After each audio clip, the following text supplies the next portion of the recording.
بسم اللہ الرحمن الرحیم۔ گزشتہ دنوں سے سوشل میڈیا پہ بڑی مناظرہ کی بحث چل رہی ہے۔ کچھ اہل سنت والجماعت، حنفی بریلوی علماء، دیوبند مسلک کے علماء کے خلاف بہت زیادہ گفتگو کر رہے ہیں۔ ادھر سے مسلک کے دیوبند کے علماء اہل سنت حنفی بریلوی علماء کے خلاف گفتگو کر رہے ہیں۔ ایسے ایک فرقہ واریت اور نفرت کی ہوا کو پروموٹ کیا جا رہا ہے۔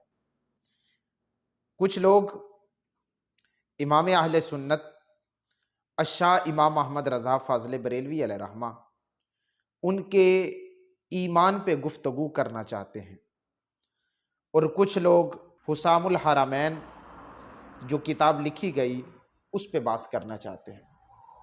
میں بصد ادب گزارش یہ کرنا چاہتا ہوں، ہمارے ہاں جتنے مسلکی اختلافات موجود ہیں، وہ مسلکی اختلافات کو اگر ہم فروعی اختلافات کے طور پہ لیں اور اس پہ بحث ضرور ہونی چاہیے۔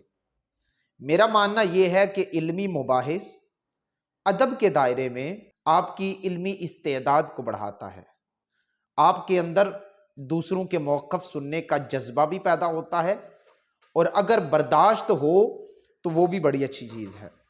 لیکن اگر ہم ان فروعی اختلافات کو اگر ہم اصولی اختلافات پہ لے جائیں اور کفر و ایمان پہ بحث کرنا شروع کر دیں کہ فلاں بندہ کافر ہے، فلاں بندہ کافر ہے، تو اس طرح پھر ہمارا جو مقصد ہے وہ کبھی پورا نہیں ہو سکتا۔ ہمارا مقصد یہ ہے کہ لوگوں کو اسلام میں داخل کیا جائے، نہ کہ لوگوں کو پھر کفر کی طرف لے جایا جائے، اور جو لوگ مسلمان ہیں، آلریڈی مسلمان ہیں، آپ ان پہ بھی کفر کے فتوے لگا کے آپ ان کو بھی کفر کی جانب دھکیل رہے ہیں۔